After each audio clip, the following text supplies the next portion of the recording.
সহযোগিতা, শিক্ষা, পর্যটন এবং দক্ষতা উন্নয়নে, জ্বালানি খাতে প্রতিরক্ষা ও নিরাপত্তা সহযোগিতা, রোহিঙ্গা ইস্যুতে সমর্থন পুনর্ব্যক্ত। এটা একটা বড় সংকট। ইনফ্যাক্ট আওয়ামী লীগের সময় থেকে শুরু হয়েছিল, যেটা কোনো সিগনিফিক্যান্ট উন্নতি এখনো হয়নি। আমাদের রাষ্ট্রের স্বার্থে, রাষ্ট্রের নিরাপত্তার স্বার্থে এটা সমাধান করতে হবে এবং মালয়েশিয়ার মতো দেশকে এটার সাথে সম্পৃক্ত করতে পারা আমাদের জন্য বড় অর্জন হবে। আমার মনে হয় যা যা হয়েছে তার বাইরে একটা খুব জিনিস উল্লেখ করা জরুরি, সেটা হচ্ছে মালয়েশিয়ার প্রধানমন্ত্রীর যে ব্যক্তিগত ফেসবুক এবং ওনার যে এক্স অ্যাকাউন্ট আছে, সেখানে তিনি যেভাবে আমাদের মাননীয় প্রধানমন্ত্রীর সফরকে পোর্ট্রে করেছেন, যা বলেছেন, যেসব ছবি আপলোড করেছেন এবং একটা ছোট ভিডিও আজকে ইনফ্যাক্ট আপলোড করা হয়েছে একটা বাংলা গান সহ, আপনারা তাতে বুঝতে পারবেন বা আমরা বুঝতে পারবো যে তিনি ব্যক্তিগতভাবে সফরটাকে কতটা গুরুত্ব দিয়েছেন। সো মালয়েশিয়ার মতো একটা শক্তিশালী দেশ, যেটা আসিয়ানের সদস্য মুসলিম সংখ্যাগরিষ্ঠ দেশ, পূর্ব এশিয়ার খুবই ইনফ্লুয়েন্সিয়াল দেশ, তাদের সাথে আমাদের সম্পর্ক খুব ভালো কিছু এবং আমরা এটা নিশ্চিতভাবে আশা করি চীন সফরও একই রকমভাবে সফল হবে। তিনি সেখানে কি করেছেন সেটা আপনারা অচিরে নিশ্চয়ই জেনে যাবেন। বিদ্যুৎ, জ্বালানি এবং খনিজ সম্পদ মন্ত্রণালয় উচ্চ ক্ষমতা সম্পন্ন Dhaka 40 kV transmission ring network নির্মাণের উদ্যোগ নেওয়া হয়েছে। এই কথাটা বলছি, কথাটা বারবার আমি স্মরণ করিয়েও দিতে চাই। বাংলাদেশের বিদ্যুৎ এবং জ্বালানি খাতে যতটা চেষ্টা করা হয়েছে উৎপাদন বাড়ানোর জন্য, সরবরাহ ব্যবস্থা ঠিক করার জন্য সেই চেষ্টা খুবই কম হয়েছে। আমাদের এই সরকার সেটা খুব গুরুত্ব দিয়ে করে যাচ্ছে। স্বাস্থ্য পরিবার কল্যাণ মন্ত্রণালয়, আপনারা খেয়াল করেছেন মাননীয় স্বাস্থ্যমন্ত্রী নিজে এবং অন্যান্যরাও হসপিটালগুলোর পরিদর্শন করছেন, স্বাস্থ্যকেন্দ্রগুলো পরিদর্শন করছেন, সেগুলোর সেবার মান সরেজমিনে দেখে সেটা বাড়ানোর জন্য তারা পদক্ষেপ নিচ্ছেন। এদিকে বাংলাদেশ রেড ক্রিসেন্ট সোসাইটির নতুন চেয়ারম্যান নিযুক্ত হয়েছেন সুপ্রিম কোর্টের আইনজীবী ব্যারিস্টার আব্দুস সালাম। খাদ্য মন্ত্রণালয়,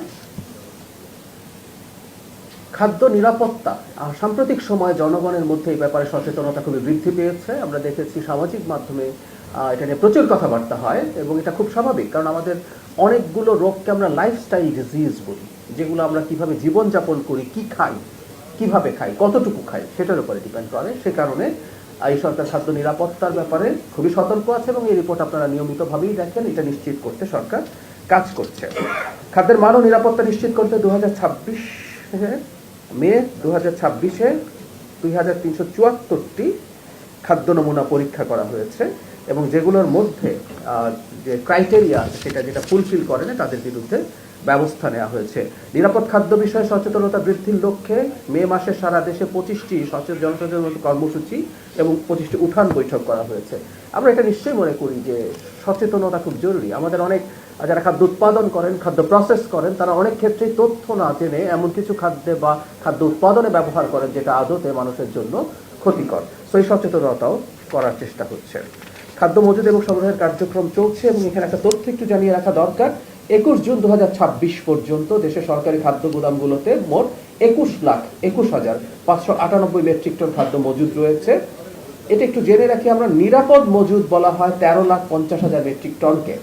7,71,000 মেট্রিক টন বেশি খাদ্য মজুদ আছে। আমি রিপিট করছি, নিরাপদ খাদ্য মজুদের পরিমাণ বলা হচ্ছে 13.5 লাখ টন, কিন্তু আমরা 7,71,000 টন বেশি খাদ্য মজুদ করে 21,21,000 টন মজুদ আছে। এই খাদ্য মজুদ আমাদের প্রয়োজন, এক বাজারে দাম স্থিতিশীল রাখা, দ্বিতীয় আপনারা জানেন যে সরকার খাদ্য বান্ধব কর্মসূচি, ওএমএসএ যে সেল হচ্ছে, ডিজিএফএ বিভিন্ন ক্ষেত্রে এটা আওতা এবং পরিধি অনেক বাড়িয়েছে। সুতরাং আমরা সবচেয়ে প্রান্তিক মানুষদের পাশে থাকবো, সেই কারণে সরকারের এই সংরক্ষণটা, এই সংগ্রহটা বেশি হচ্ছে। প্রাথমিক ও গণশিক্ষা মন্ত্রণালয়, আপনারা খেয়াল করেছেন গত বৃহস্পতিবার ফাইনাল খেলা হয়েছিল আর্মি স্টেডিয়ামে, অত্যন্ত বড় একটা কর্মযজ্ঞ। আমি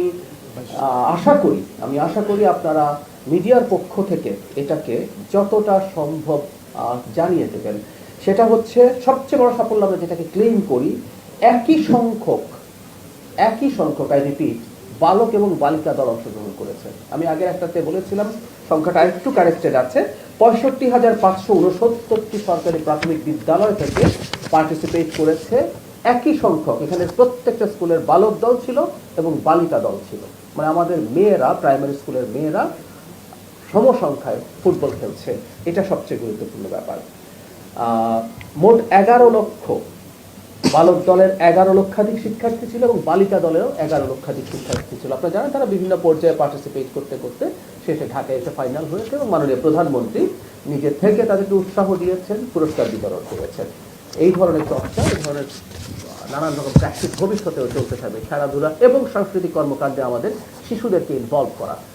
আমি একটু ব্যক্তিগতভাবে জানাই, আগেও বলেছিলাম হয়তো, ক্রীড়া এবং সংস্কৃতি মন্ত্রণালয় নিয়ে মাননীয় প্রধানমন্ত্রী ঈদের পর প্রথম কর্মদিবসেই বৈঠক করেছেন, আমি সেখানে উপস্থিত ছিলাম। অচিরেই সংস্কৃতি মন্ত্রণালয়ের পক্ষ থেকেও বিভিন্ন সাংস্কৃতিক প্রতিযোগিতা এই পর্যায়ে শুরু হতে যাচ্ছে। এটার প্রস্তুতি শেষ হয়েছে। এটা নিয়ে ডিসিদের সাথে আমরা একটা বৈঠক করেছি সংস্কৃতি মন্ত্রণালয়ের পক্ষ থেকে, এটাও শুরু হবে। তো এটা রাউন্ড দ্য ইয়ার কোনো না কোনো ফর্মে, কোনো না কোনো কার্যক্রমে আমাদের শিশুদেরকে আমরা ইনভলভ রাখবো। জনপ্রশাসন মন্ত্রণালয় বাংলাদেশ জাতীয়তাবাদী দল বিএনপির প্রতিনিধি হিসাবে international conference of Asian political পার্টিজের স্থায়ী কমিটির সদস্য হিসেবে মনোনীত হয়েছেন মাননীয় প্রধানমন্ত্রী জনপ্রশাসন বিষয়ক উপদেষ্টা জনাব মোহাম্মদ ইসমাইল জবিউল্লাহ। সড়ক পরিবহন ও সেতু মন্ত্রণালয় নিরাপত্তার স্বার্থে কয়েকটা গুরুত্বপূর্ণ সিদ্ধান্ত নেওয়া হচ্ছে। প্রতিটি গণপরিবহনে জিপিএস সংযুক্ত করতে হবে। গণপরিবহন পরিচালনার সময় সংযুক্ত জিপিএস বাধ্যতামূলকভাবে চালু রাখতে হবে এবং গণপরিবহনে ফিটনেস ইস্যু ও নবায়নের সময় সড়ক পরিবহন আইন 2018 ধারা 25 সড়ক যেসব নিয়ম আছে সেগুলো বলবৎ রাখতে হবে। আমরা জানি যে কখনো কখনো গণপরিবহনগুলো তাদের নিয়মের বাইরে চলে, তাকে ট্র্যাক করা এই ধরনের বাধ্যবাধকতা জনগণের সেবার মান নিশ্চয়ই বাড়াবে। নৌ পরিবহন মন্ত্রণালয়, আমরা জানি যে আমাদের একটা জাহাজ এমভি বাংলা জয়যাত্রা কর্মী প্রণালী মধ্যপ্রাচ্যের যুদ্ধের কারণে আটকে ছিল। সেটা নানা রকম প্রচেষ্টার মাধ্যমে, মন্ত্রণালয়ের নানা রকম প্রচেষ্টার মাধ্যমে সেই অচল অবস্থা শেষ হয়েছে এবং সেই জাহাজ হরমুজ প্রণালী অতিক্রম করেছে। রেলপথ মন্ত্রণালয় দেশের 64 জেলাকে রেল যোগাযোগের আওতায় আনার লক্ষ্যে সরকার নতুন আরো 10টি জেলায় রেল স্থাপনের নীতিগত সিদ্ধান্ত নিয়েছে। মাননীয় প্রধানমন্ত্রীর নেতৃত্বে একটা বৈঠকে সিদ্ধান্ত নেওয়া হয়। এখানে যে জেলাগুলোতে নতুন করে রেলপথ সংযোগ করা হবে সেগুলো হচ্ছে শেরপুর, মেহেরপুর, মাগুরা, সাতক্ষীরা, বরিশাল, বরগুনা, পটুয়াখালী, ঝালকাঠি, পিরোজপুর ও লক্ষ্মীপুর 10টা জেলায় নতুন করে রেলপথ সংযুক্ত করা হবে। বাণিজ্য মন্ত্রণালয়, মাননীয় বাণিজ্য মন্ত্রী পরিস্থিতি সরজমিনে দেখার জন্য বিভিন্ন বাজারে গেছেন এবং আমরা খেয়াল করব যে বাজেটের পর যে ধরনের প্রবণতা হয় সেই প্রবণতা এবার খুবই কম বা নেই এর পর্যায়ে। আমি আগেও একদিন বলেছি, আমি যেহেতু বাজারে যাই, আমাদের এই ধরনের সময়ে সবজির দাম বা অন্যান্য পণ্যের দাম মানুষের সহনীয় পর্যায়ে আছে। আমি বলছি এটা সবার জন্য, এটা বলা একেবারেই ঠিক হবে না। যে দামটাকে আমরাও সহনীয় বলি, এটা আমরা বিশ্বাস করি যে এটাও কিছু মানুষের জন্য আসলে খুব সহনীয় না। এই জন্যই বলছি আমরা সেই ধরনের মানুষের জন্য অন্য কোনো কর্মসূচির মাধ্যমে তাদের পাশে দাঁড়ানোর চেষ্টা করব। স্থানীয় সরকার পল্লী উন্নয়ন ও সমবায় মন্ত্রণালয় ঢাকা দক্ষিণ সিটি কর্পোরেশনের পরিচ্ছন্নতা কর্মীদের স্বাস্থ্য সুরক্ষা নিশ্চিত করতে প্রথমবারের মতো স্বাস্থ্য কার্ড বিতরণ করা হয়েছে। স্থানীয় সরকার পল্লী উন্নয়ন সমবায় মন্ত্রী মির্জা ফখরুল ইসলাম আলমগীর বলেছেন, চলতি বছরের বর্ষা মৌসুমের পর সেপ্টেম্বর বা অক্টোবর মাস থেকে পর্যায়ক্রমে দেশ জুড়ে স্থানীয় সরকার নির্বাচন শুরু হতে পারে। আগামী 1 বছরের মধ্যে ইউনিয়ন পরিষদ, পৌরসভা, উপজেলা, জেলা পরিষদ ও সিটি কর্পোরেশন নির্বাচন সম্পন্ন করার পরিকল্পনা রয়েছে। একটা কথা একটু মনে রাখবো আমরা সবাই, এই যে 1 বছর বলা হচ্ছে, আমি আগে দেখেছি এটা এক ধরনের মিসইন্টারপ্রিটেশন হয়েছে। 1 বছর নট ফ্রম নাও, এটা যখন শুরু হবে তারপর 1 বছর। কারণ আপনারা জানেন অনেকগুলো স্তর আছে আমাদের স্থানীয় সরকারের এবং এর মধ্যে বিশেষ করে ইউনিয়ন যদি ধরি সংখ্যাটা বিরাট। এই সংখ্যার নির্বাচন করতে শুরু হওয়ার পর থেকে 1 বছর সময় লাগবে। তাহলে উনি বলছেন সেপ্টেম্বর অক্টোবর, মানে বর্ষা যখন শেষ হবে সেপ্টেম্বর অক্টোবর থেকে শুরু হবে। তার মানে এটা 26 সেপ্টেম্বর অক্টোবরে যদি শুরু হয়, 27 সেপ্টেম্বর অক্টোবর বা 27-এর মধ্যে এই নির্বাচনটা শেষ করার চেষ্টা সরকার করবে। এই ব্যাপারটা নিয়ে যেন কোনো মিসআন্ডারস্ট্যান্ডিং না থাকে।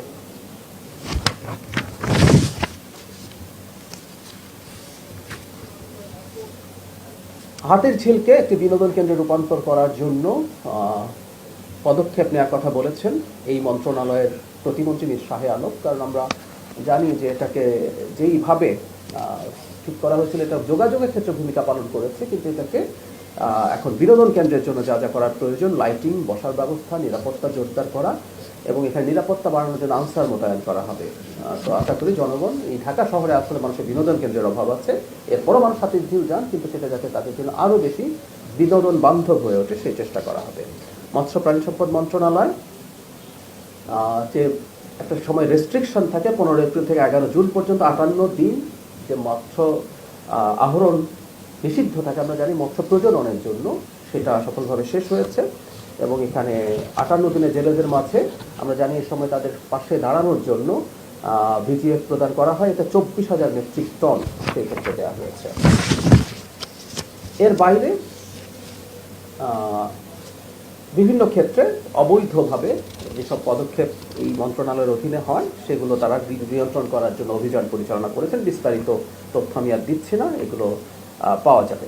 কারণ যখন মৎস্য আহরণ নিষিদ্ধ থাকে তখন অনেকে আবার অবৈধভাবে মৎস্য আহরণ করার জন্য যান, সেক্ষেত্রে অভিযান পরিচালিত হয়েছে। শ্রম কর্মসংস্থান মন্ত্রণালয় শ্রম অধিদপ্তরে সরাসরি নিয়োগ কার্যক্রমের আওতায় গ্রেড 13 হতে গ্রেড 16 এবং গ্রেড 19 হতে গ্রেড 20-এর 69টি শূন্য পদের বিপরীতে 12,175টি আবেদনকারী আছে। লিখিত পরীক্ষা শেষ হয়েছে।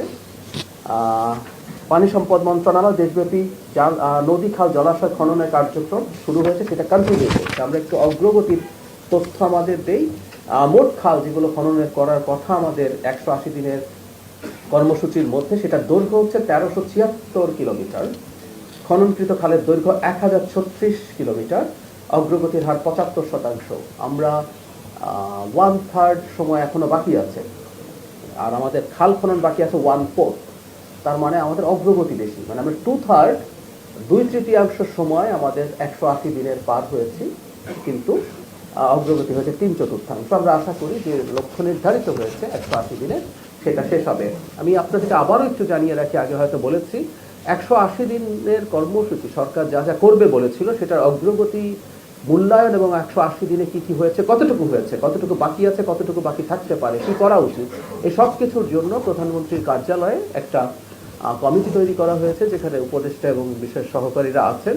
তো এটা বলার উদ্দেশ্য, এটা মাননীয় প্রধানমন্ত্রী তার নির্বাচনী প্রতিশ্রুতি বাস্তবায়নে এবং সেটা জনগণের সামনে জানাতে কতটা সিরিয়াস, সেটাই এটা প্রমাণ করে। আমরা নিশ্চয়ই আমাদের দেয়া প্রতিশ্রুতি পালনে সর্বোচ্চ চেষ্টা করব। কিছু যদি খামতি থাকেও, সমস্যা থাকে, সেটাও আমরা কাটিয়ে ওঠার চেষ্টা করব। তথ্য সম্প্রচার মন্ত্রণালয় একটা ওয়ার্কশপ হয়েছিল, আমি তথ্য সম্প্রচার মন্ত্রণালয়ের পক্ষ থেকে সেখানে ছিলাম, মাননীয় মন্ত্রী ছিলেন, প্রতিমন্ত্রী ছিলেন এবং সব ধরনের স্টেক হোল্ডার। এটা একমাত্র না, এরকম মিটিং আরও হবে। সেখানে আলাপ আলোচনা হয়েছে, কারণ আপনারা জানেন যে অন্তর্বর্তী সরকারের সময় একটা মিডিয়া কমিশন হয়েছিল, তাদের একটা রিপোর্ট আছে। মাননীয় প্রধানমন্ত্রীর সাথে নিউজ পেপার ওনার্স এবং সম্পাদক পরিষদ যখন বৈঠক করেছেন, তখন মিডিয়ার ব্যাপারে কমিশনের আলাপ এসেছিল। তো সেই আখ্যানে যেখানে আমরা ছিলাম, সেখানে এই সিদ্ধান্ত হয়েছে যে আমরা সিদ্ধান্ত মানে এক ধরনের মতৈক্য হয়েছে যে একটা স্বাধীন মিডিয়া কমিশন থাকা ভালো হবে, এবং অন্তর্বর্তী সরকারের সময় জনাব কামাল আহমেদের নেতৃত্বে যে মিডিয়া কমিশন হয়েছে তার রিপোর্টটাকেও বিবেচনায় নিয়ে এই সিদ্ধান্তটা বাস্তবায়নের চেষ্টা করা হবে।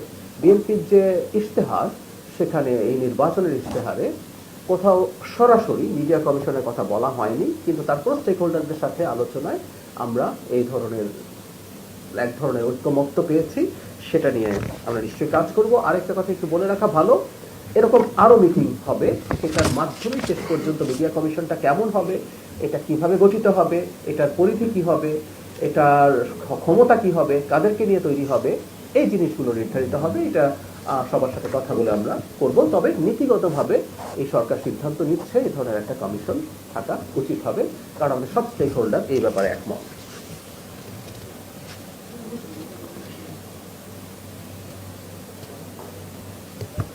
ডাক, টেলিযোগাযোগ ও তথ্য প্রযুক্তি মন্ত্রণালয় খুব সারা দেশে প্রচুর ব্রডব্যান্ড ইন্টারনেট হাই স্পিডের কানেকশন দেওয়ার কাজ তারা এগিয়ে নিয়ে যাচ্ছেন। বিজ্ঞান ও প্রযুক্তি মন্ত্রণালয় খুলনা শিপইয়ার্ডে 16 জুন 2026 তারিখে ওশানোগ্রাফিক রিসার্চ ইনস্টিটিউটের জন্য দেশে নির্মিতব্য প্রথম আন্তর্জাতিক মানের সামুদ্রিক গবেষণা জাহাজ, যা একটি স্মল রিসার্চ ভেসেলের আনুষ্ঠানিক কিল লেইং এবং একই সাথে জাহাজটির মুরিং সহায়তার জন্য একটি সেলফ সাস্টেইনড পন্টুনের কিল লেইং অনুষ্ঠিত হয়েছে। মানে আমরা একটা ওশানোগ্রাফিক রিসার্চের জন্য প্রথম জাহাজটা তৈরি করতে যাচ্ছি, বাংলাদেশে তৈরি করতে যাচ্ছি। এটা বাংলাদেশের জন্য একটা খুবই গুরুত্বপূর্ণ খবর, সেটা কন্টিনিউ করবে।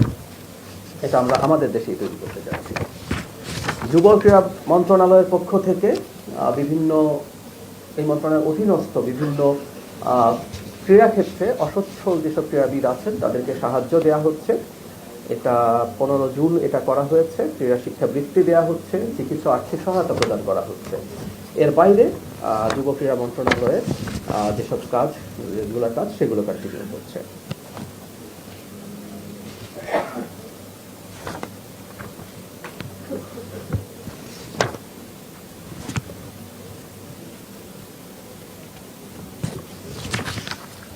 স্বরাষ্ট্র মন্ত্রণালয় গত 20 জুন 2026 তারিখে জনগণের ভোগান্তি লাঘব, অত্যন্ত সাহসিকতার সাথে অপরাধ দমন, চাঞ্চল্যকর জোড়া খুনের রহস্য উদ্ঘাটন, স্পর্শকাতর ডাকাতি ও গণধর্ষণ মামলায় আসামিদের আইনের আওতায় এনে প্রশংসনীয় ভূমিকা পালন সহ 4টি ঘটনায় পুলিশ বাহিনীর বিভিন্ন পদমর্যাদার 15 জন কর্মকর্তা ও সদস্যদের বিশেষ সম্মাননা, অর্থ পুরস্কার ও প্রশংসাপত্র প্রদান করা হয়েছে।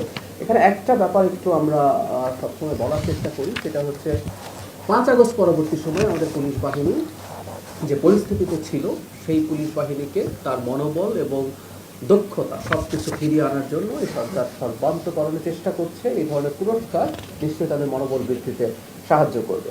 আমাদের র্যাব ফোর্স এবং বর্ডার গার্ড বিভিন্ন রকম অভিযান, তারা মাদক এবং অবৈধ অস্ত্রের বিরুদ্ধে যে অভিযান সেটা কন্টিনিউ করছে। এখানে সব বিস্তারিত তথ্য দেওয়া আছে, সেগুলো তাদের কাজ রুটিন এবং তারা সেগুলো আন্তরিকতার সাথে করে যাচ্ছেন। প্রতিরক্ষা মন্ত্রণালয় নৌবাহিনী পরিচালিত ডকইয়ার্ডে দেশীয় প্রযুক্তিতে নির্মিত হচ্ছে 5টি রিভারাইন পেট্রোল ভেসেল। আমি আগেও বলেছি একটা গবেষণা জাহাজ তৈরি হয়েছে এবং পেট্রোল ভেসেলও তৈরি হচ্ছে। এটা আমাদের জন্য অত্যন্ত গুরুত্বপূর্ণ ব্যাপার। জাতীয় রাজস্ব বোর্ডের একটা বড় খবর, অর্থ বছরের প্রথম 11 মাসে মে 2026 পর্যন্ত জাতীয় রাজস্ব বোর্ড মোট রাজস্ব আদায়ের পরিমাণ 3,60,000 কোটি টাকা, যা এই সময়কালের অতীতকালের সকল রেকর্ড অতিক্রম করেছে। 24-25 অর্থ বছরের প্রথম 11 মাসে 3,27,000 কোটি টাকা, তাহলে খেয়াল করি একটা বড় উন্নতি হয়েছে। বাট স্টিল এটা অনেক বেশি যে তা না। আমরা আগেও কথা বলেছি, বাজেটে আমাদের এবার যে আকার তৈরি হয়েছে, বাজেটের আমাদের যে খরচ তৈরি হয়েছে, তার জন্য এই সরকার বাজেটের জন্য তারা চেষ্টা করবে যত বেশি সম্ভব কর আদায় করা যায়। কারণ আমরা বলেছি কর যেহেতু আমরা বাড়াইনি এবং বেশিরভাগ ক্ষেত্রে কর কমানো হয়েছে, অনেক ক্ষেত্রে কর কমানো হয়েছে, সুতরাং টোটাল রাজস্ব আহরণের জন্য ট্যাক্স নেট যেটা সেটার আওতা বাড়ানোর চেষ্টা করবে এবং আমরা আশা করি এনবিআর অনেক ভালো কাজ করবে এই ক্ষেত্রে। আপাতত এটুকু আবারও বলছি, বিস্তারিত সব তথ্য আপনারা পেয়ে যাবেন আপনাদের কাছে কপিটা যখন দেওয়া হবে। আপনাদের কোনো প্রশ্ন থাকলে বলবেন। আচ্ছা জি জি জি বিষয়টা হচ্ছে আমরা এর আগে যে দুটো কথা দেখেছি যে মনে করি বিশেষত ছাত্রলীগের তাদের সাইবার টিম সবাই তো বিএনপি কারো আইডিতে সেটা বানিয়ে সেটা পোস্ট করে করেছিলেন। গতকালকে আখাউড়ে একটা ঘটনা ঘটেছে, এরকমই ছাত্রলীগের একটা পোস্ট এডিট করে দিয়েছে, সেই এডিটে একজন কলেজ শিক্ষার্থীকে আটক করা। পরে তার রিসেন্ট পত্রিকা সেটা দেখলো যে না, সে তার যে ফেসবুকে যে পোস্টে যে ভাইরাল হয়েছে সেটা এডিট করে। সংশ্লিষ্ট থানা আসলে বিষয়গুলো যাচাই না করে তাৎক্ষণিক আটক করা, এই বিষয়গুলো আপনারা কিভাবে অ্যাক্সেস করছেন, এই বিষয়টা যাচাই করা? আমি একটা কথা একটু বলে রাখি, এটা একটু সবাই একটু খেয়াল করবেন। কোনো একটা ফ্যাক্ট চেকিং প্রতিষ্ঠান বলেছে তার মানে এটা সিদ্ধান্ত হয়ে গেছে তা না, আমাকে অন্যভাবে নেবেন না প্লিজ। ফ্যাক্ট চেকিং প্রতিষ্ঠানগুলোর গুরুত্ব আমাদের সমাজে এখন তৈরি হয়েছে, কিন্তু একটা রাষ্ট্র কাজ করবে তার মতো করে। আপনি যে কথাটা বললেন এটা যদি সত্য হয়, একটা রাষ্ট্র কারোর উপরে কোনো অন্যায় অবিচার করবে না, কোনোভাবেই করবে না। যে ছাত্রের কথা বলছেন এটা যদি এরকম হয়ে থাকে যে এটা আসলেই এডিট করা ছিল, এখন কেউ একজন বলেছে, সেটাকে ভিত্তি করে আসলে রাষ্ট্র কাজ করবে না, এটা মনে রাখতে হবে। রাষ্ট্রের মেকানিজম আছে, সেটা চেক করার মতো এক্সপার্টিজ আছে। এই যে স্ক্রিনশটের কথা বলছেন সেটা যদি ফেক হয়ে থাকে, সেটাকে দেখে সেটার ভিত্তিতে কাজ করে ব্যবস্থা নেবে, এতে কোনো রকম কোনো সমস্যার কিছু নাই, এটা মনে রাখা দরকার আছে।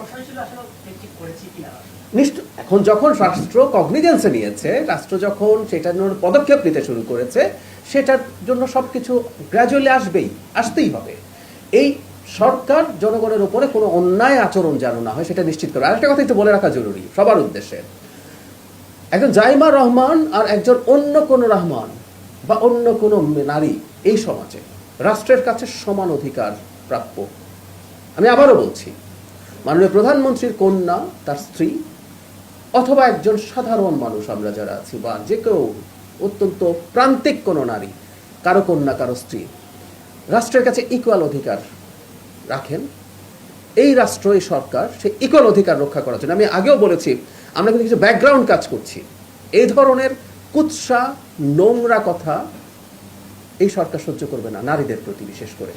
কারণ এক সেকেন্ড, কারণ নারী হলেই না কতগুলো এক্সট্রা নোংরা কথা এসে হাজির হয়, এটা পুরুষদের ফেস করতে হয় না। আমিও প্রচুর গালিগালাজ খেয়েছি, আমি অ্যাক্টিভিস্ট ছিলাম, এখন সরকারে আছে, সমালোচনা হতেই পারে, কিন্তু নারী হলে কতগুলো বিভৎস কথাবার্তা নিয়ে হাজির হওয়া হয়। এগুলো আমরা থামাবো, আমরা এগুলো কগনিজেন্সে নেব এবং নিশ্চিত করবো আপনি যেটা বলছেন, কোনো নিরপরাধ মানুষ যিনি জড়িত নন, অবশ্যই তিনি কোনো সমস্যায় পড়বেন না। আবারও একটু বলে রাখি, আমাদের সমাজে ফ্যাক্ট চেকিং প্রতিষ্ঠানগুলো আরও হওয়া উচিত, হতে হবে, অনেক কয়েকটাই আছে, কিন্তু একটা রাষ্ট্র আসলে ফ্যাক্ট চেকিং প্রতিষ্ঠান কি বলেছে সেটার উপর ভিত্তি করে সিদ্ধান্ত নেবে না, এটাই নিয়ম। যে আমি একটা প্রশ্ন করছি, যে বসে, জি আসছি।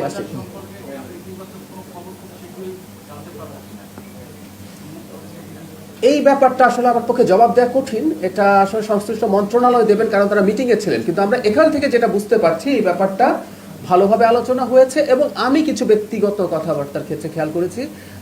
আমার কাছে মনে হলো, আমি এটাও আবার বলছি, আমি খুব নিশ্চিতভাবে বলছি না, এটা খুব দ্রুতই উন্মুক্ত হবে, আমরা এটা আশা করতে পারি নিশ্চয়ই। আসছি, জি। প্রধানমন্ত্রী তো সফল মালয়েশিয়াতে সফল করেছেন। তো মালয়েশিয়াতে প্রায় 2 বছর আমাদের শ্রম বাজার বন্ধ হয়েছে, 24শে মে থেকে। তো এই শ্রম বাজার চালুর ব্যাপারে মাননীয় প্রধানমন্ত্রীর সাথে কোনো আলোচনা হয়েছে। আমি এইমাত্র এই প্রশ্নটা জবাব দিলাম যে আলোচনা হয়েছে এবং সেই আলোচনা আমাদের যে বিবৃতি আছে সেখানে আছে, এবং আমরা আশা করি, আবিগও বলেছি, যে এরকম আন্তরিকতা এবং আগ্রহ মালয়েশিয়ার প্রধানমন্ত্রীর দিক থেকে আমরা দেখতে পেয়েছি, সেটা হবে। আর একটা কথা একটু বলে রাখা ভালো, অতীতে শ্রমবাজার বারবার হওয়ার পরও আমাদের দিক থেকে কিছু সমস্যার কারণে আবার বন্ধ হয়েছে। আমরা আশা করি এই সরকার সেই জিনিসগুলো কাটিয়ে উঠে এটাকে কন্টিনিউ করতে পারবে। আমি আসছি। জি।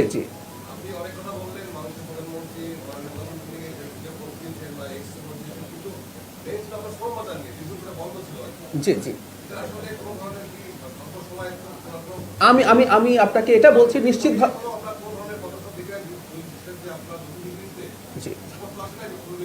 না, খুলবে কিনা এই ঘোষণা আসে নাই অবশ্যই, কিন্তু আমি বলছি সেটা নিয়ে আলোচনা হয়েছে এবং আশাবাদী হওয়ার মতো, মানে আলোচনা হয়েছে এবং সেটা যাতে খুব দ্রুত খুলে যায় সেই আলোচনা হয়েছে, এটা ফ্যাক্ট। সুতরাং আমরা আশা করতে পারি, আমরা আশা করি যে এটা হবে।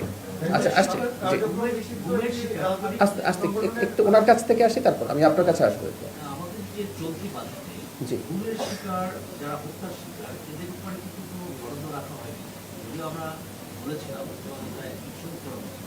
আরেকটা বিষয়, যে প্রতিরক্ষা বাজেটে যে বরাদ্দ দেওয়া হয়েছে, এই মূল্যস্ফীতি বাদ দিয়ে দেখা যাচ্ছে যে বরাদ্দ পাবে। কাজেই এখানে প্রতিরক্ষা বাজেটটা আমাদের খুব very important and very necessary. এই ক্ষেত্রে কেন বাড়ানো হলো না মূল্যস্ফীতি বাদ দিয়ে, যে সম্পূর্ণ বাজেটে পরিকল্পনা? নিশ্চয়ই আছে। আচ্ছা, বাজেটে একটা কথা একটু আপনাদেরকে জানিয়ে রাখি, বাজেটে যে বরাদ্দ আমরা দেখছি, যেমন আমি আরেকটা মন্ত্রণালয়ের কথা বলি, আমি আসছি প্রতিরক্ষায়, আমি সংস্কৃতি মন্ত্রণালয়ের সাথে কানেক্টেড আছি। সেই মন্ত্রণালয়ে বাজেট বরাদ্দ খুব অল্প বেড়েছে বলে মনে হয়, মানে 2 কোটি টাকাও না পুরোপুরি। আচ্ছা, বাজেটে প্রত্যেকটা মন্ত্রণালয় চাইলে একটা বিরাট অঙ্ক কিন্তু আলাদা করা থাকে, প্রত্যেক মন্ত্রণালয় যদি সেখানে তার প্রজেক্ট তৈরি করতে পারে। খেয়াল করব আমরা, সামরিক বাহিনীর রেভিনিউ যে বাজেট আছে সেটা তো তার বেতন ভাতায় যাবে, উন্নয়ন বাজেটও রাখা হয়েছে। আরও যদি তারা সামরিক বাহিনী বা সংস্কৃতি মন্ত্রণালয়, যেই হোক, তথ্য মন্ত্রণালয়, এনি মিনিস্ট্রি, তারা যদি ফিজিবল কোনো প্রজেক্ট আনতে পারেন এবং সেটা যদি পরিকল্পনা মন্ত্রণালয়কে তারা বোঝাতে পারেন যেটা প্রয়োজনীয় এবং এটা দরকার আছে, শেষ পর্যন্ত কিন্তু সেটাও নেওয়া যায়, ফলে এই বাজেট কিন্তু বেড়ে যায় পরবর্তীতে। সুতরাং আপনি যে বরাদ্দ দেখছেন, বরাদ্দ আমরা সামরিক বাহিনী আধুনিকায়নের যে পরিকল্পনা করছি তাতেই বরাদ্দ বাড়বে। একই সাথে সংস্কৃতি মন্ত্রণালয়ের কথা বলছি, অনেকে আমি দেখলাম যে বাইরে কথাবার্তা হচ্ছে, এই সুযোগে এই জবাবটা একটু দেই। দেখবেন যে ক্রিয়েটিভ ইকোনমির জন্য 800 কোটি টাকা বরাদ্দ করা হয়েছে, এর একটা বড় অংশ আসলে সংস্কৃতি মন্ত্রণালয় যাবে। এর বাইরে ওই মন্ত্রণালয়, আবারও বলছি, যে কোনো মন্ত্রণালয় তার বরাদ্দের বাইরেও যদি প্রজেক্ট তৈরি করতে পারে, সে আরও বেশি খরচ করতে পারবে। আর এটাও একটু বলে রাখা ভালো, আমাদের দীর্ঘদিনে যেটা অভিজ্ঞতায় আমরা দেখেছি, আমরা বরং বরাদ্দকৃত টাকা খরচ করতে আমাদের সমস্যা হয়, কারণ রাষ্ট্রীয় যে সিস্টেম আছে সেটা ফলো করে খরচ করতে গিয়ে দেখা যায় বছরের অর্থ বছর যখন শেষের দিকে আসে অনেক মন্ত্রণালয়ের বরাদ্দকৃত অর্থ ফেরত যায়। আমরা আশা করি সব কিছু নিয়ে আমরা কাজ করব যাতে মন্ত্রণালয়গুলো আরও বেশি খরচ করতে। আমি এই পয়েন্টটা গ্রহণ করছি, আমি বাজেট পড়েছি এবং আমারও চোখে পড়ে, আমি নিশ্চিত এটা নেই কিনা, এটা থাকাটা ভালো হবে, আমি এটা সঠিক জায়গায় পৌঁছে দেওয়ার চেষ্টা করব। সেই জায়গায় আসলে সরকারের কি ব্যবস্থা বা আজকে বিভিন্ন রাজনৈতিক দলও রাস্তায় দেখলাম বিএনপি থেকে শুরু করে জামায়াত, সরকার কি ব্যবস্থা নিচ্ছে? পাশাপাশি আর কি প্রশ্ন হচ্ছে যে এই দিকে ঘিরে আসলে 6টি জেলায় সেনাবাহিনী মোতায়েন সরকার কতটুকু প্রস্তুত হবে? আচ্ছা, প্রথম কথা হচ্ছে রাজনৈতিক দলগুলো আমি মনে করি তারা একটা সিম্বলিক কারণে আছে। কারণ হচ্ছে একটা নিষিদ্ধ ঘোষিত দল, নিষিদ্ধ ঘোষিত আসলে কথাটা ঠিক না, আমরা টেকনিক্যালি যদি বলি, নাম যদি এভাবে বলি আওয়ামী লীগ, দলটা নিষিদ্ধ হবে কি হবে না এই জিনিসটা একটু ক্লিয়ার করে রাখা দরকার। সেটা নির্ধারিত হবে আদালতে, আইসিটিতে। তারা মানবতা বিরোধী অপরাধে যুক্ত ছিল কি ছিল না সেই বিচারের পর নির্ধারিত হবে। যেটা হয়েছে ওই পর্যন্ত যেহেতু তারা বিচারাধীন থাকবে, সেই পর্যন্ত তাদের কর্মকাণ্ড নিষিদ্ধ থাকবে সন্ত্রাস দমন আইন 2009-এর অধীনে। সো তারা কর্মসূচি নিষিদ্ধ। এই দলটা এখন যে কোনো কর্মসূচি নিয়ে যদি মাঠে নামতে চায়, সে তারা একটা আইন ভঙ্গকারী কাজ করছে। সো সরকার সেখানে ব্যবস্থা নেবে, এটাই স্বাভাবিক। এবং রাজনৈতিক দলগুলোর আসলে ওখানে করার কিছু নেই, এটা তারা সিম্বলিকলি হয়তো মাঠে আছেন যেহেতু তারা বলছেন তারা অনেক কিছু করে ফেলবেন। আর সেনাবাহিনী দেয়া নিয়ে আমি যেটা বলবো, এর মানে এই না যে অনেক কিছু তারা করে ফেলতে পারে। আমি ব্যক্তিগতভাবে মনে করি না আওয়ামী লীগের সেই রকম নৈতিক সাহসও আছে। মানে আপনার তো একটা নৈতিক সাহস লাগে। আমরা একটা কথা বলি না, চোরের মায়ের বড় গলা, মানে আওয়ামী লীগের বড় গলা হতে মানে আমাদের সবার মেমোরি শেষ হয়ে যেতে হবে, আমরা সবার ডিমেনশিয়া হবে, তারপর কোনোদিন আওয়ামী লীগ আমাদের সামনে বড় গলা করে কথা বলতে পারবে, এর আগে আমার মনে হয় না। সো তাদের ওই নৈতিক সাহস নেই। নৈতিক সাহস যদি না থাকে, কিছু লুটপাটকারী মাফিয়া চোর বাটপারের আসলে খুব বেশি নৈতিক সাহস থাকে না। আমি একটু পেছনে যাই, একটু অপ্রাসঙ্গিক হলেও বলি, জুলাইয়ে এরকম বন্দুকের সামনে মানুষ দাঁড়াতে পেরেছিল কারণ তার নৈতিক সাহসটা ছিল। ও ধান্দাবাজ লোক ছিল না, ও দেশকে ভালোবেসেছে, এই দেশের ভালো করতে চেয়েছে। এত গুলি, এত মৃত্যু, এরপরও মানুষ পরের দিন আবার গিয়ে দাঁড়িয়েছে। তো তাদের দিয়ে আসলে তেমন কিছু হওয়ার কোনো কারণ নাই। তারপরও সরকারের থেকে যেটা করা উচিত, যে কয়টা জেলায় তার মনে হয়েছে যে ঝুঁকি কিছুটা হলেও বেশি, কারণ কিছু খুব ছোটোখাটো নাশকতার সক্ষমতা হয়তো আছে, আর তাদের প্রচুর টাকা আছে, সেটা খরচ করে হঠাৎ করে কোনো নাশকতা করে কিনা, সেই জন্য যে জায়গায় ঝুঁকি বেশি মনে হয়েছে সেখানে সেনাবাহিনী রাখা হয়েছে জনগণের নিরাপত্তার স্বার্থে। এর মানে এই না যে সরকার মনে করে আওয়ামী লীগ অনেক কিছু করতে পারবে, আমি সেটা মনে করি না।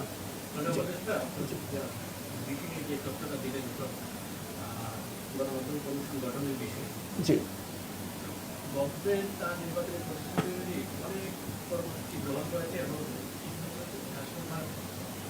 জি বলুন।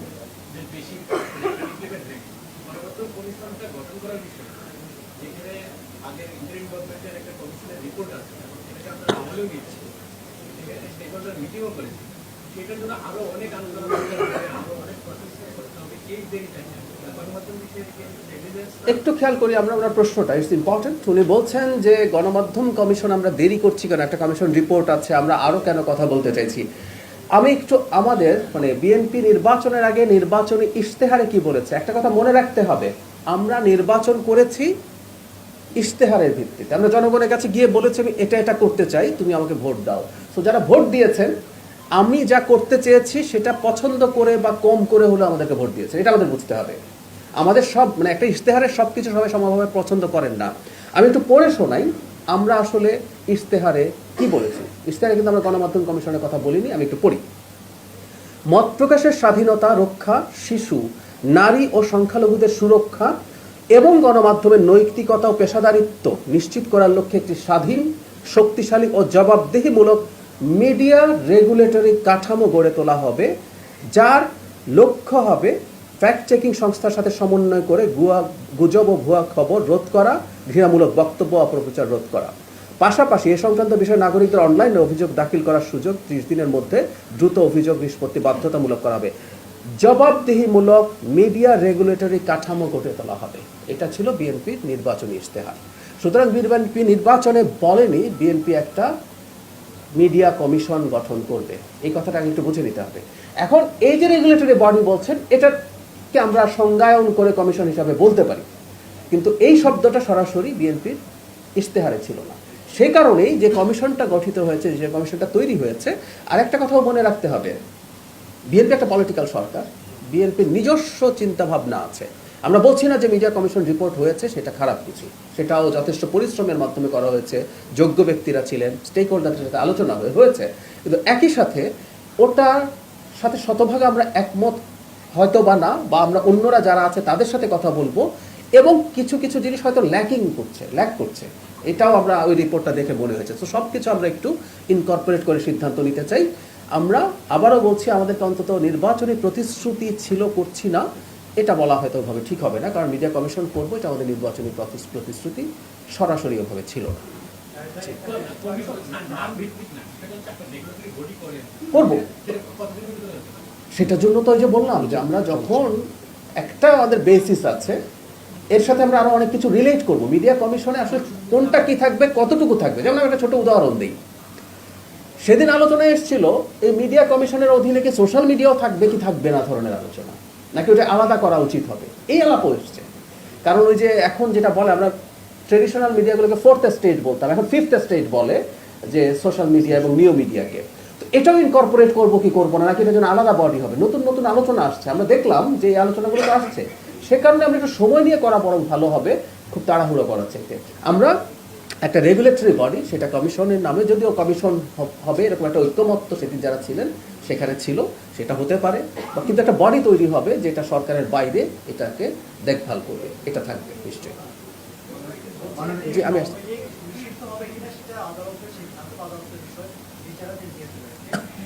বিএনপি একটা রাজনৈতিক দল, আওয়ামী লীগের সময় তারা কি করেছে দেখেছে।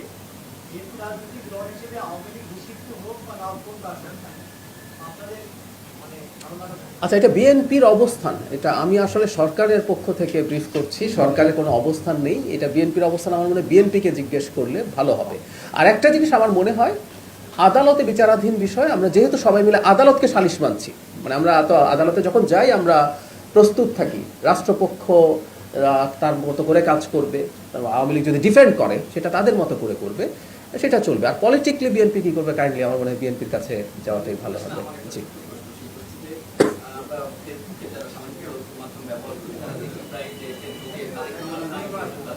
জি, নানা ধরনের এই নামে সরাসরি আপনার নামে একটা ফেসবুক করে আমি সেখানে বিভ্রান্তিকর নানা তথ্য ছড়ালাম, এই যে এইগুলি গভর্নমেন্ট তথ্য মন্ত্রণালয় কেন পদক্ষেপ নিতে পারছে? আচ্ছা, এই যে ফেসবুক অ্যাকাউন্ট আছে, অনেকের নামে নানান রকম ভুয়া অ্যাকাউন্ট আছে, একটা কারণ আমি প্রাথমিকভাবে বলি, এতে আবার প্রাথমিক একটা মিডিয়া লিটারেসিও প্রয়োজন আছে। আমরা যারা দেখছি যে ওই নামে একটা দেখলাম, আমি মনে করলাম এটা আসলে ওনার অ্যাকাউন্ট করলাম, আমাদের লিটারেসির অভাব আছে, আমরা শেয়ার করে ফেলি। কিন্তু যিনি এটা খুলেছেন তিনি একটা অপরাধ করেছেন। আমি আপনাকে এটা আবারও বলছি, কিছু ব্যাকগ্রাউন্ড কাজ করতে হচ্ছে, এবং আমি নিজে এটাকে চেষ্টা করছি যতটা সম্ভব ফাস্টার করা যায়। আমি আপনাদেরকে জানিয়েছি, আবারও বলি, আমাদের একটা লয়ার্স প্যানেল তৈরি প্রায় শেষ পর্যায়ে। এটার জন্য আসলে কতগুলো সিস্টেম আছে, বিজ্ঞাপন দেয়া, যারা আসবেন তাদেরকে নেওয়া, এরকম অনেকগুলো স্টেপ আছে। আমি এগুলোকে ফাস্টার করার চেষ্টা করছি। এটা তৈরি হয়ে গেলেই আমরা খুব দ্রুত এসব ব্যাপারে স্টেপ নেওয়া শুরু করব। তারা লিগ্যাল নোটিস থেকে শুরু করে আইনি যে কোনো পদক্ষেপ। আমি আগেও বলেছি, এই ভুয়া অ্যাকাউন্ট তৈরি এবং বিশেষ করে ডিসইনফরমেশন, কাউকে গালিগালাজ করাও একটা ব্যাপার, কিন্তু কারণ আমি ডিসইনফরমেশন ছড়ানো। আমি একটা উদাহরণ দিই, ওই যে ইন্ডিয়া থেকে যখন আমি ফেরত আসলাম, আমার নামে একটা ফটো কার্ড, আমাকে ওই ফ্যাক্ট চেকিং সংস্থাগুলো জিজ্ঞেস করলো, ওখানে আমি রীতিমতো একটা হিন্দি ডায়লগ দিয়ে নাকি বলছি পুলিশ আমাকে এটা বলেছে। এগুলো ডিসইনফরমেশন করা যাবে না, এগুলো মারাত্মক ক্রাইম। এগুলোর ব্যাপারে আমি আবারও বলছি, 4 মাস গেল, এখনো খুব বেশি সময় চলে গেছে, তাই আমাদের প্রস্তুতি শেষ হলে আপনারা আমাদের পদক্ষেপ দেখবেন। আর এর আগে বললাম যে নারীর প্রতি অনলাইন কুৎসা, আমি মাননীয় প্রধানমন্ত্রীর সাথে ব্যক্তিগতভাবে এটা নিয়ে কথা বলেছি। তিনি শুধু একজন কন্যার বাবা সেজন্য না, একজন প্রধানমন্ত্রী আসলে এই রাষ্ট্রের যত নারী আছে তাদের এই নিরাপত্তার দায়িত্বেও থাকেন, উনি অত্যন্ত সিরিয়াস। আমরা এটা খুব সিরিয়াসলি নেব। আমি এই কথাটা সবাই যেন মন দিয়ে শোনেন, সেটা অ্যাপিল করছি। এটা যে একটা মারাত্মক ক্রাইম, এই ক্রাইমটা যে করা যাবে না, এটা তাদের মনে রাখতে হবে। আমি আসছি, আমি একটু ওনার কাছ থেকে।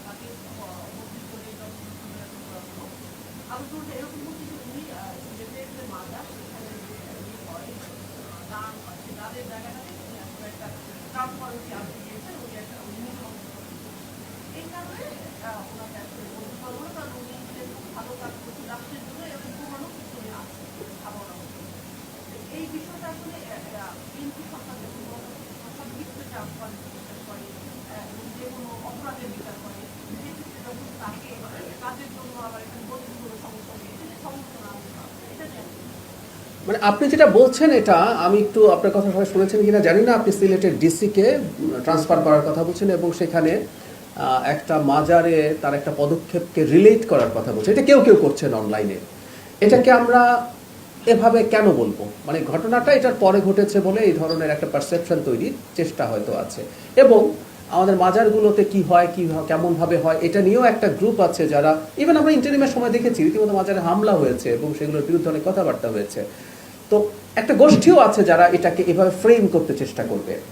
সরকারের এই কাজ আসলে করবে এবং ট্রান্সপারেন্সির কথা বলছেন, আমি আবার এটাও বলি সরকারের ট্রান্সপারেন্সি যেমন থাকবে, সরকার তার জুরিসডিকশনের মধ্যে করা কিছু কাজ সবসময় আসলে তার জায়গা থেকে ব্যাখ্যাও দেবে না, এটাই নিয়েও কিছু রাষ্ট্রীয় গোপনীয়তা থাকতে পারে।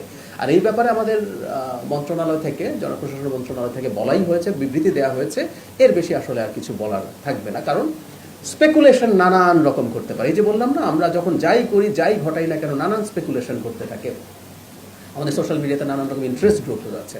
আর সরকারের বক্তব্য যেটা সেটাই আপাতত এখানে বলবৎ থাকবে এবং আমি মনে করি না আসলে এই ধরনের কোনো ইস্যু আছে। আচ্ছা উনি প্রশ্নটা আমি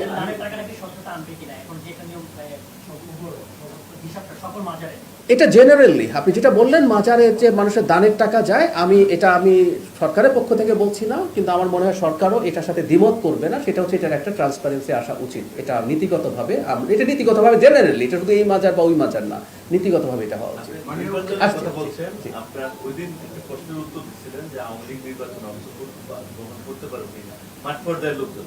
আমি কথাটা বলতেছি অনেকে কষ্ট পাইছে, আপনার উত্তরটা ভিন্নভাবে প্রচারিত জি, যে মানে প্রচারিত হচ্ছে যে আওয়ামী লীগ নির্বাচন অংশগ্রহণ করতে হ্যাঁ সেই বিষয়ে আপনি আমি একটু আবার বলছি একটু ব্যাখ্যা। আরেকটা বিষয়, আমি এটা হলো সবার পক্ষ থেকে দাবি, যারা টেলিভিশনে গাড়ি সামনে দিয়ে ঢুকতে পারে, আমরা এই যে সত্যি বলে এই পাশটা আমরা দুইজন আজকে বাধার সম্মুখীন হচ্ছি, মানে আমাদেরকে ঢুকতে দেয় না। মানে আমাদের এই গেটটা যদি আমাদের বৈধ পাশ দেয়া আমাদের ঢুকার ব্যবস্থা করেন স্বরাষ্ট্র মন্ত্রণালয়ের সাথে আলাপ, এটা আমাদের দাবি। এটা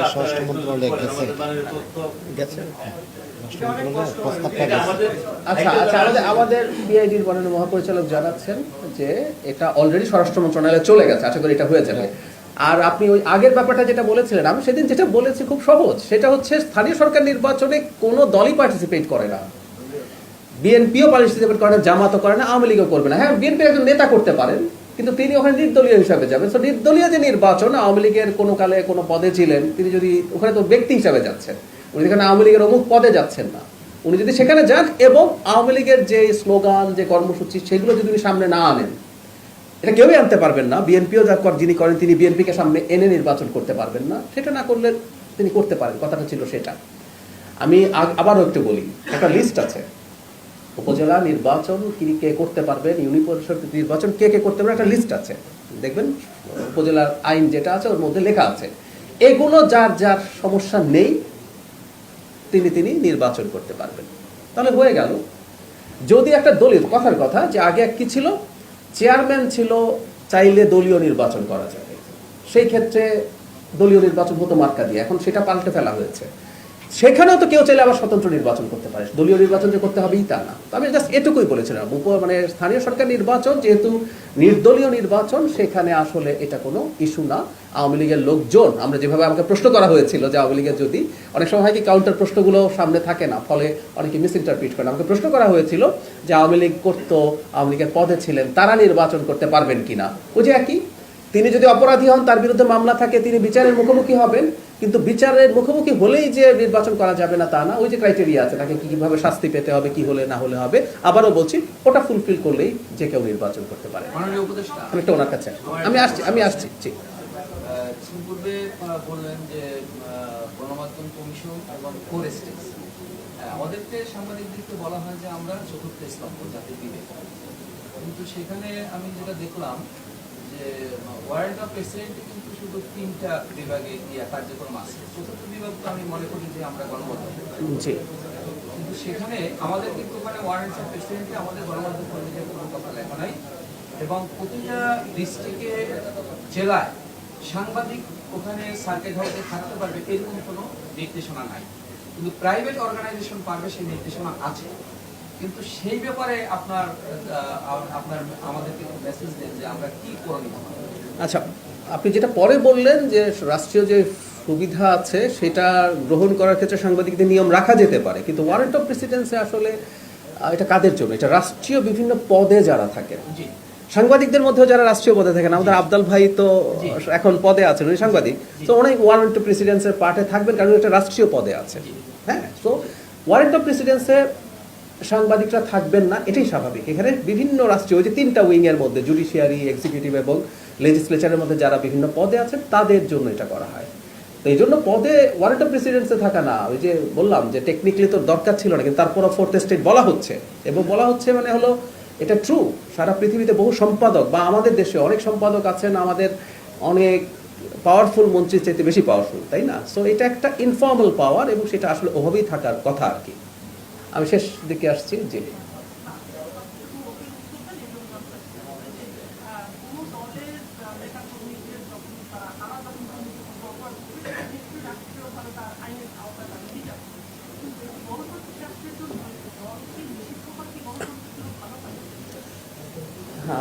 এইটা নিয়ে একটু বলে নেই, যদি পারেন তাহলে ভালো হয়। যে এটা বলা, যেটা আমার ব্যক্তিগত মতামত, আমি অনেক সময় ব্যক্তিগত কথা বলেছি, তো তাই আজকে রাষ্ট্রের জায়গা থেকে হলেও আমি একটু ব্যক্তিগতভাবে বলি। খেয়াল করবেন 2-3 দিন আগে আমাদের মাননীয় স্বরাষ্ট্রমন্ত্রী একটা মন্তব্য করেছেন যে আওয়ামী লীগ একটা রাজনৈতিক দল, এটা একটা মাফিয়া দল। এই কথাটা আমি বহু বছর থেকে বলছি, এটা আবারও বলছি, ইটস মাই পার্সোনাল অপিনিয়ন। আমার এটা আবার ঠিক হবে কিনা, বা রাষ্ট্র যদি চায়, রাষ্ট্র তো একটা পক্ষ আইসিটিতে, তাই না? রাষ্ট্র যদি চায় যিনি বিচার করছেন উনি রাষ্ট্রের কথা শুনতে হবে, নট নেসেসারিলি। উচ্চ আদালতে অসংখ্য মামলা হয় রাষ্ট্রের বিরুদ্ধে এবং রাষ্ট্র হেরে যায়। যে আলাপটা আমরা করছিলাম যে সেটা হলো রাজনৈতিক দল থাকবে কি থাকবে না, একটা গণতান্ত্রিক পরিস্থিতিতে, গণতান্ত্রিক মানে পেরিমিটারের মধ্যে একটা দলকে গণতান্ত্রিক হতে হয়। এই কারণেই দেখবেন অনেক দল নিষিদ্ধ হয়। জার্মানিতে একটা দল, আমি অনেক সময় তুলনা দেয়, 20% ভোট তারা পেয়েছেন, সিট পেয়েছেন, কিন্তু সেই দলটা থাকবে কি থাকবে না এটা নিয়ে কিন্তু আলাপ আলোচনা হচ্ছে, মামলা হচ্ছে, কারণ সে গণতান্ত্রিক যে স্পিয়ার সেটা নর্মস মানছে কিনা, দ্যাট ম্যাটার্স। সমর্থন, অনেকে বলেন আওয়ামী লীগের এত সমর্থন আছে, ধরলাম বাংলাদেশে আওয়ামী লীগের সমর্থন করছে 50% মানুষ, বা অন্য কেউ, ধরুন আমরা কতগুলো এক্সট্রিমিস্ট, এক ধরনের উগ্রবাদী ধর্মীয় দল আছে, ধরে নিলাম এই দেশের 50% মানুষ, 40% মানুষ তাকে সমর্থন করে, আমরা কি তাকে অপারেট করতে দেব? উত্তর হচ্ছে না, কারণ আমার গণতান্ত্রিক ব্যবস্থার একটা লিস্ট আছে, এই চেক লিস্ট ফলো করতে হবে। এই চেক লিস্টে আসলে এখন দেখা হবে আওয়ামী লীগ সম্পর্কে অবস্থান হচ্ছে এটা, যে তার চেক লিস্টটা দেখা হবে যে জুলাইয়ে যে ক্রাইম এগেনস্ট হিউম্যানিটি হয়েছে, মানবতা বিরোধী অপরাধ হয়েছে, তাতে সে দল হিসাবে জড়িত ছিল কিনা।